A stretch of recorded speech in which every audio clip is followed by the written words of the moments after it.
Hello friends, welcome back to my kitchen கிறுக்கல்கள். இன்றைக்கி நம்ம கிச்சனில் என்ன பண்ண போகிறோன்னா பீஃப் கறி. ரொம்ப சிம்பிளாக இந்த ரெசிப்பியை பண்ணலாம். வாங்க எப்படி பண்ணுறதுன்னு பார்க்கலாம். பீஃப் குழம்பு செய்ய நான் இன்றைக்கி 1 kg பீஃப் வாங்கியிருக்கேன்.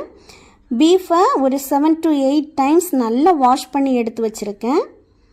அது கூடவே இப்போது பூண்டு, நறுக்கின இஞ்சி, 2 வெங்காயம், 3 தக்காளி, கொஞ்சமாக கொத்தமல்லி, 1 டீஸ்பூன் சோம்பு, 1 டீஸ்பூன் ஜீரகம், தேவையான அளவு உப்பு, 1 ஸ்பூன் மஞ்சள் தூள், 1 டம்ளர் தண்ணி சேர்த்து மிக்ஸ் பண்ணிவிட்டு குக்கரில் வேக வச்சிடலாம்.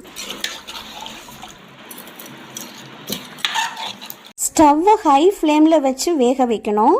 ஒரு விசில் வந்ததுக்கப்புறமா ஸ்டவ்வை மீடியம் ஃப்ளேமில் வச்சுட்டு ஒரு 7 to 8 விசில் விட்டு ஸ்டவ்வை ஆஃப் பண்ணிடலாம். ஏர் ஃபுல்லாக ரிலீஸ் ஆனதுக்கப்புறம் ஓப்பன் பண்ணி நல்லா மிக்ஸ் பண்ணி விட்டுக்கலாம்.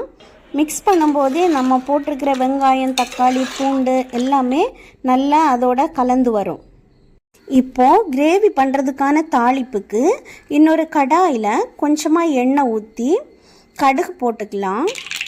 கடுகு நல்லா வெடித்ததுக்கப்புறம் கொஞ்சமாக சீரகம், கறிவேப்பிலை போட்டு ஸ்டவ்வை லோ ஃப்ளேமில் வச்சுக்கலாம். இப்போது குழம்புக்கு தேவையான மசாலா எல்லாம் சேர்த்துக்கலாம்.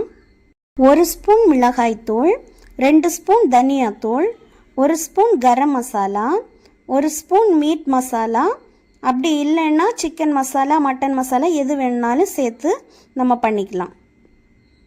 மசாலாலாம் நல்லா மிக்ஸ் பண்ணிவிட்டு அதை நம்ம வேக வச்சுருக்கிற பீஃபில் ஊற்றி கொஞ்சமாக ஃப்ரெஷ் கறிவேப்பிலை போட்டு ஒரு கொதி விடலாம். அப்போ தான் மசாலா எல்லாம் பீஃபில் பிடிச்சி சாப்பிட டேஸ்டியாக இருக்கும். இப்போது சுவையான பீஃப் கறி ரெடி ஆயிடுச்சு. இதை நம்ம சாப்பாடு, டிஃபன்னு எது கூட வேணும்னாலும் சாப்பிட்லாம். ரொம்ப ஈஸியாக யார் வேணும்னாலும் இந்த ரெசிப்பியை ட்ரை பண்ணலாம். குறிப்பாக பேச்சுலர்ஸ் கூட ரொம்ப அழகாக இதை பண்ணலாம். ஸோ கண்டிப்பாக ட்ரை பண்ணிவிட்டு எப்படி இருக்குன்னு கமெண்ட்டில் சொல்லுங்கள். இந்த வீடியோ உங்களுக்கு பிடிச்சிருந்தா லைக் பண்ணுங்கள், உங்கள் ஃப்ரெண்ட்ஸ் அண்ட் ஃபேமிலிக்கு ஷேர் பண்ணுங்கள். நெக்ஸ்ட்டு நான் போடுற வீடியோஸ் பார்க்கணுன்னா கிச்சன் கிறுக்கல்களுக்கு சப்ஸ்கிரைப் பண்ணுங்கள். மீண்டும் இன்னொரு ரெசிபியில் சந்திக்கிறேன். பாய்.